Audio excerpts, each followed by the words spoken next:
Bonjour, je vous souhaite la bienvenue à un autre épisode de Perspective Santé. Depuis son plus jeune âge, Judy Ferland a été initiée par son grand-père à son pouvoir intérieur. Forte de ses enseignements, elle a développé sa bienveillance, son écoute et son souci pour les autres à travers des soins énergétiques Reiki. Elle va faire les soins en présence ou encore à distance, toujours dans l'objectif de redonner à la personne son pouvoir intérieur et sa capacité à avoir un impact positif sur les événements de sa vie. Je vous laisse entrer dans le monde de Judy. Bien, ça part quand même depuis longtemps que j'ai cette interpellation-là, si je peux dire ça comme ça. Mon grand-père, quand j'étais tout petite, et déjà me parlait beaucoup, en fait, de ce pouvoir-là qu'on avait à l'intérieur de nous. Du fait que, oui, on a un corps physique, mais à l'intérieur de nous aussi, il y a de la lumière, il y a de l'énergie. Donc, j'ai souvent vu mon grand-père aller apposer ses mains sur ma grand-mère pour, disant, aller la guérir, lui envoyer de l'énergie, de la bonne énergie. Donc, c'était quelque chose qui était commun dans mon enfance, en fait, de voir ça, puis de parler aussi avec lui, mon grand-père, de la puissance du subconscient. À ce moment-là, lui faisait des conférences, puis il en parlait beaucoup. Il y avait la puissance de votre subconscient du docteur Joseph Murphy. C'était ce pouvoir-là que mon grand-père, on avait des discussions après le souper où il voulait me faire prendre conscience du pouvoir intérieur, de la visualisation. Donc, ce qu'on peut créer avec notre esprit, parce que notre esprit est tellement peu développé que si on savait la puissance à l'intérieur qu'on peut utiliser, on pourrait faire des miracles. Le chemin spirituel veut t'amener toujours plus sur ton X où tu te poses des questions, tu t'en vas, Puis le Reiki, pour moi, a été vraiment une voie d'apprentissage par rapport à ma vie, par rapport où est-ce que je veux aller, puis comment je peux l'intégrer, cette énergie-là, dans mon quotidien. Le Reiki, en fait, c'est une énergie qu'on canalise. Le Ré, ça veut dire l'énergie universelle. Donc, c'est une énergie qui est d'une vibration vraiment d'une pureté incroyable. OK? Et le Ki, c'est l'énergie c'est la vie qu'on a, tous les humains, les êtres humains ont, les plantes, tout ce qui est vivant va avoir cette espèce de prana qu'on appelle. Donc, c'est ça, l'énergie du Reiki. Donc, c'est une canalisation qui se fait, en fait, simplement par la personne. Donc, on canalise l'énergie, puis on va aller apposer les mains sur la personne pour transmettre cette énergie-là à la personne dans un but je te dirais, l'objectif, c'est d'apaiser, c'est d'amener une paix intérieure, d'amener une grande relaxation. Ça a beaucoup de bienfaits, là. On peut amener de l'énergie partout dans notre vie de Reiki. C'est autant dans ton alimentation avant de manger, dans des situations aussi, dans des situations que tu as besoin d'avoir un support. L'énergie, elle n'a pas de temps, elle n'a pas de lieu, elle est omniprésente. Puis tout le monde peut s'initier au Reiki, hein? Ça ne prend pas de don particulier. Tout le monde est apte à suivre ce chemin-là. Quand on est initié au Reiki, on a des symboles, donc qu'on va intégrer et qui font que, entre autres, on a un symbole à distance, qu'on peut travailler sur des situations passées ou à distance. Donc, on est vraiment, toi, tu pourrais être chez toi à la maison, puis tu vas t'installer confortablement. On se parle un peu avant, donc parce que c'est important de voir comment la personne se sent, pourquoi elle veut avoir un traitement de Reiki, pourquoi elle veut avoir cette énergie-là. Et moi, je me concentre sur toi, je fais appel à l'énergie du Reiki, qui n'est pas mon énergie à moi, mais je me sers vraiment de l'énergie que je passe par une espèce de canal pour te transmettre de l'énergie et je vais t'imaginer. Soit j'ai une photo de toi ou je peux avoir, j'ai ton image, moi je te connais bien, je pourrais facilement t'imaginer, puis simplement poser les mains, m'imaginer que tu es avec moi, puis je t'envoie cette énergie-là qui, elle, sait où aller, où tu as besoin, et c'est une énergie intelligente.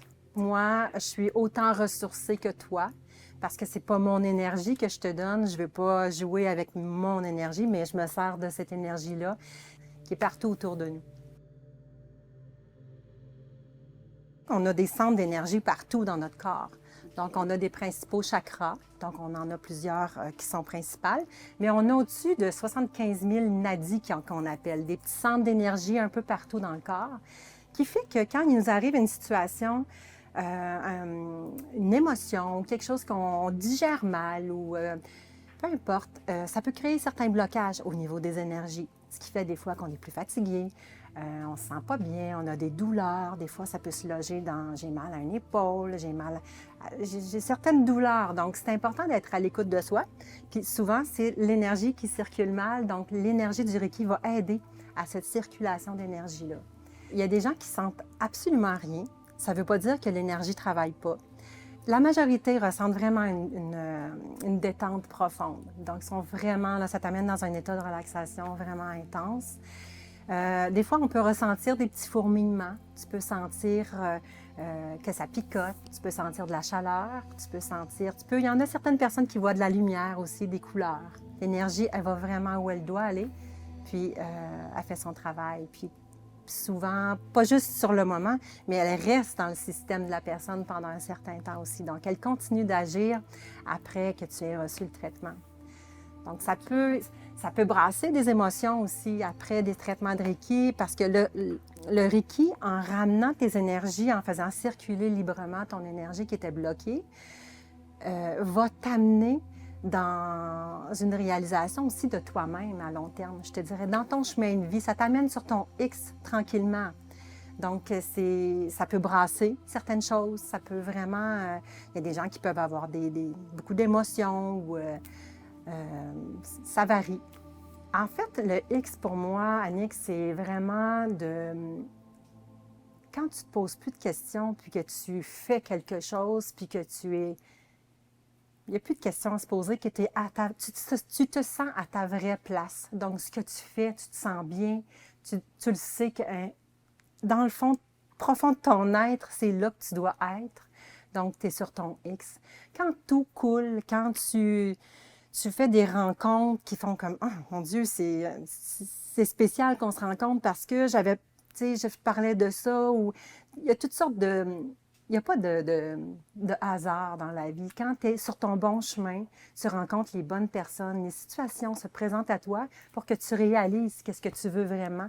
Mais pour ça, il faut apporter une conscience de soi-même. Puis cette conscience-là, il faut réussir à enlever, comme on en a déjà parlé toutes les deux, tout ce qu'on a comme attache après nous, les espèces d'ancrage, les paradigmes profonds qu'on a de l'enfance aussi des fois, puis qui nous fait comme porter certains masques qui nous font comme oublier vraiment qui nous sommes à l'intérieur de nous.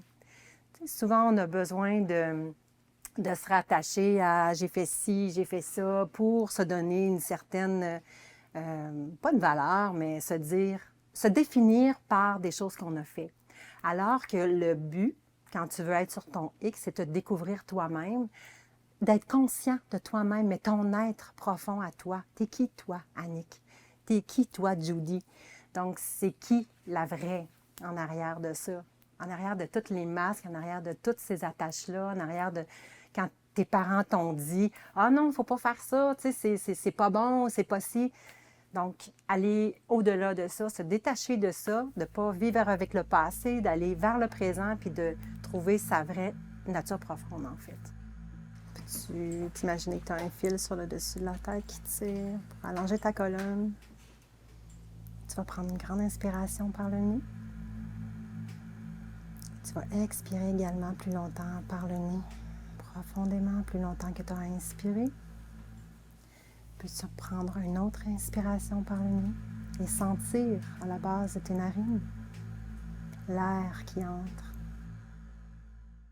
C'est la quête spirituelle de trouver qui je suis réellement, parce que souvent on pense qu'on sait on est qui, mais on fait des découvertes. Mm-hmm. Tu sais, parce que tu te rends compte que je n'ai pas d'ego, moi, puis j'ai pas besoin de me prouver, j'ai pas besoin de faire ça. Puis finalement, quand tu te mets à être consciente, mais vraiment consciente de tout ce que tu fais, tu réalises que, mon Dieu, mon ego est là finalement. Puis là, c'est un peu... des fois, ça peut être vraiment difficile. C'est comme un coup que tu reçois parce que tu te dis, ouais, je pensais pas que j'étais comme ça. Mais plus tu t'en vas dans la conscience, plus ça t'amène vers ton X. Vers ton X. Et à l'expiration, peux-tu sentir l'air qui est plus chaud peut-être à la sortie de tes narines? Prends le temps de t'intérioriser et prends une grande inspiration encore une fois par le nez. Comme j'ai toujours été vers l'extérieur, que je me suis valorisée avec ça, est-ce que maintenant je peux regarder qui je suis? Est-ce que je peux tourner mes yeux, les fermer, puis juste me recentrer et regarder qu'est-ce que j'ai à l'intérieur de moi? Puis, juste de commencer simplement à respirer avec soi-même, puis de voir où est-ce que j'en suis moi. Puis là, ça se peut, il va se passer plein de choses, puis je vous dis pas de partir en méditation ou de... Non, si ça peut être 2 minutes, c'est 2 minutes, puis c'est parfait. Mais si on peut prendre nos mains, on met nos mains ensemble, on les met en prière, puis ferme tes yeux, puis on va prendre 3 grandes respirations, donc on peut le faire. On inspire profondément, on expire plus longtemps qu'on a inspiré. Puis juste à ce moment-là, continue de prendre une grande inspiration et sois consciente de l'air qui entre à la base de tes narines, puis qui sort juste à l'expiration. Peux-tu juste prendre conscience de la chaleur ou du froid qui rentre par tes narines? Juste d'être consciente de ton ventre qui se soulève, qui s'affaisse quand tu expires. Donc, juste ça, Annick, ça vient juste te ressourcer. Ça prend 30 secondes. Mais quel bien-être que ça peut faire à une personne. Puis, plus tu vas le faire, plus ça va te ramener à l'intérieur de toi, puis tu vas devenir de plus en plus consciente. Puis ça se peut quand tu le fais, il y a plein d'idées qui te passent par la tête, puis là, tu sais, ça dure pas longtemps, mais là, tu te dis, ben là, voyons, qu'est-ce que je suis en train de faire là? Tu sais, tu as tout le temps ton petit mental qui peut venir te parler, puis interagir avec toi, puis en train de te dire plein de trucs. On tasse ça, c'est pas grave. Ou accueille-les simplement, laisse-les passer. J'avais beaucoup aimé l'exemple de dire, on peut voir notre esprit ou l'intérieur de nous comme une autoroute, puis de voir tes idées, c'est les autos. Regarde-les juste passer, mais laisse-les passer, accueille-les, mais ils passent, puis ressens-toi, reviens toujours à ton souffle. Je pense qu'il est plus facile dans les débuts, c'est vraiment de se ramener à ta respiration, puis d'être consciente, d'amener cette conscience-là de, tu sais, quand je te dis tu inspires, tu sens l'air froid à la base de tes narines. Quand là, tu expires, sens la chaleur, est-ce que c'est plus chaud? Tu sais, mais ça, on ne le remarque pas, on respire je ne sais pas combien de fois par jour, mais tu n'es pas conscient de ça, on ne prend pas ce temps-là pour nous alors qu'on devrait, parce qu'on est la personne la plus importante. Tu sais, si on veut donner de l'amour dans la vie, si on veut être à l'écoute des autres, prendre soin des autres, il faut d'abord et avant tout que tu prennes soin de toi. Il faut d'abord et avant tout que tu t'aimes toi-même. Il faut que tu te connaisses personnellement à l'intérieur de toi. Je suis qui, moi? Puis après, quand tu es comblé et que tu as ça à l'intérieur de toi, tu es capable d'aller vers l'extérieur puis de transmettre. Et peux-tu sentir ton ventre qui se soulève et être consciente de celui-ci qui s'affaisse à l'expiration? Les premières choses, c'est ça. C'est de vraiment juste te centrer, prendre quelques moments par jour, faire 3 respirations, te concentrer simplement sur ton souffle. Puis après, tu réouvres tes yeux. Puis c'est wow, le bienfait que ça va te faire. Donc, ça va déjà t'apporter une certaine conscience de ta respiration avec toi. Parce que le but, c'est ça, hein? C'est d'allier le corps et l'esprit. Comment je peux ramener ces deux-là ensemble? Parce que souvent, on n'est pas là, on est complètement ailleurs. Une dernière fois, prends une inspiration encore par le nez. Et expire. Et à ta prochaine inspiration, peux-tu monter les mains vers le ciel en prière et prends le temps vraiment de sentir ton inspiration. Monte tranquillement. Tranquillement, on monte les mains vers le ciel. Peux-tu entrelacer les mains et pousser vers le haut? Expire. On la crée, notre vie. Hein? On crée notre vie. Donc, pour créer notre vie, je ne dois pas me rattacher à ce qui est passé. Parce que ce qui est passé, c'est passé. puis ça revient plus. On peut juste en sortir grandi de ce qui est passé. Fait que maintenant que je suis grandi avec ce que j'ai là, comment je peux me projeter rester dans le moment présent, mais me projeter dans quelque chose que je ne veux pas me faire de référence, mais parce que tout est possible. Quelque chose de bon pour soi. Absolument. Tu restes toujours dans le bon pour toi, dans ce que tu veux réaliser, mais tu n'as pas de limite. Donc, l'imagination, ta visualisation, il faut que tu la sortes de ton cadre actuel pour essayer de ne pas te mettre de barrière. Parce que tout ce que tu veux réaliser, tu peux le faire, tu peux le réaliser. Fait qu'il s'agit de te mettre l'énergie qui est à l'intérieur de toi en action, puis de te faire confiance quand on est sur notre X, comme on parlait tantôt, puis qu'on veut, en fait, avoir les grandes lignes de ce qu'on veut dans notre vie ou ce qu'on désire. On s'imagine dans ce bien-être-là et on envoie ça un peu dans cette énergie-là, puis se mettre en action, bien sûr, pour que ça arrive. Mais si on est dans la visualisation, que ça se passe bien, dans le ressenti, les choses vont arriver. Il faut faire confiance. Il faut donner de l'espace aussi, je dirais. Donner de l'espace parce que souvent, on est encombré par toutes sortes de choses dans notre mental. Donc, quand on parlait tantôt de se donner un moment pour nous, dans nos respirations, on crée de l'espace. Puis cet espace-là, qu'est-ce que ça fait quand il y a un espace? Ça donne de la place pour créer quelque chose de nouveau, pour créer ce qu'on veut dans la vie. Tu sais, des fois, on dit, il y a une porte qui se ferme, il y en a une autre qui va s'ouvrir. Bien, laisse-la s'ouvrir, cette porte-là. Puis il n'y a pas de limite. Les limites qu'il y a, c'est toi qui les mets. Puis c'est toi qui va décider de les mettre. Donc, à partir de là, si tu es ta propre barrière, donc ouvre-les ton espace, ouvre-les ton univers, puis donne-toi la chance de y aller, là, en fait. Oui. Je te dirais.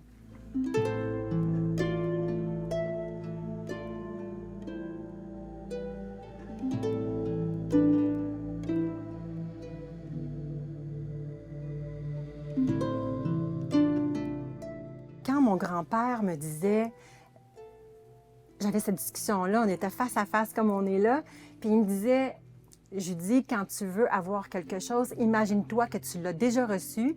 Je veux que tu ressentes l'émotion, que tu l'as déjà reçu, que tu le vives. Et après, tu laisses ça aller. Puis, écoute, il m'est arrivé des choses incroyables où, puis, à ce moment-là, j'avais 10 ans, donc ce que je m'imaginais, c'était des patins à roulettes. OK? Là, on parle, de quelque chose de matériel. Mais je me voyais en train de patiner avec mes patins à roulettes puis d'être heureuse.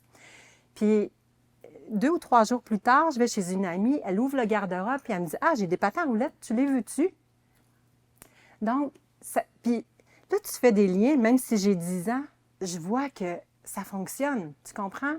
Donc, après ça, tu l'appliques à tout ce que je faisais. Donc, à tout ce que je réalisais. Là, tu sais, j'allais passer une entrevue. Avant de passer mon entrevue, j'imaginais que j'avais l'emploi, que j'étais heureuse, que tout se passait pour le mieux. Puis j'avais cette confiance-là. Mm-hmm. Ça arrivait. Donc, tu sais, cette visualisation-là, l'émotion est très importante, je te dirais, là-dedans. Mais après ça, tu l'intègres dans tout ce que tu fais. Ouais. Puis oui, c'est vrai, il y a des matins où ça ne marche pas. Oui, c'est vrai, ça ne fonctionne pas. Mais on se remet dedans. Là, tu sais, je vais utiliser mon Reiki, je vais utiliser les respirations que j'ai faites tantôt, je vais me recentrer, je vais voir qu'est-ce qui marche pas, où est-ce que je me suis oubliée, à quelle place j'ai pas été vraie dans ce que j'ai fait. À quelle place j'ai voulu faire plaisir puis que j'avais pas le goût de faire plaisir. Fait que, tu sais, c'est des petits questionnements c'est quand même des bons questionnements, mais tu sais, qui sont quand même intenses parce que ça t'amène, encore une fois, on revient au X.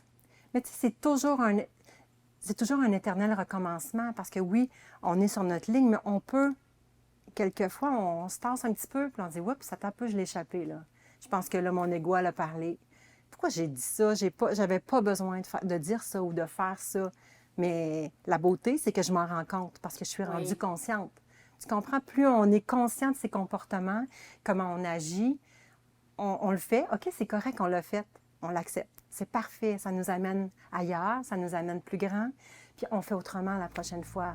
On travaille toujours jour après jour sur nous. C'est ça le but. Et diffuse, ouvre les bras de chaque côté de toi. Et diffuse la lumière tout partout autour de toi.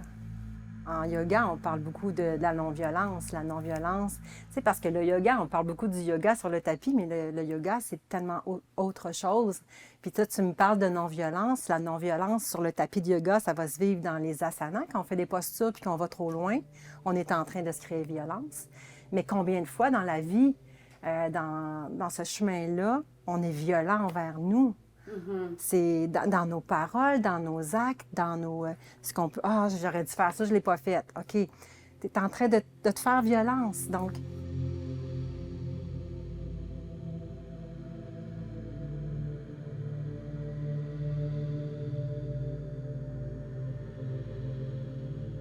Souvent, on cherche partout autour, puis on cherche des réponses, puis on va aller, tu sais, je vais aller là, peut-être que je vais aller à telle place, je vais faire telle chose.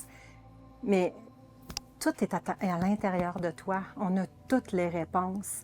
Puis si on est capable de calmer notre esprit, juste de s'intérioriser puis d'être à l'écoute de soi, parce que l'âme qui est à l'intérieur de toi, c'est l'énergie que tu as. Elle cherche juste ça, à être entendue. Puis elle a toutes les réponses à tes questions. Où est-ce que tu dois aller? Qu'est-ce que tu dois faire? Qu'est-ce que tu dois dire? Quel chemin tu dois prendre? Tu le sais au plus profond de toi-même, mais on ne s'écoute pas. On ne peut pas s'écouter parce que le mental est tellement présent dans tout ce qu'on fait. Mais si tu prends du temps à l'intérieur de toi, écoute-toi, pose-toi les questions, pose-toi-les profondément. Je suis qui, moi? Qui suis-je? Qu'est-ce que je dois faire? Les questions que tu as besoin d'avoir une réponse sont juste ici. C'est là que ça se passe. Ça me fait plaisir.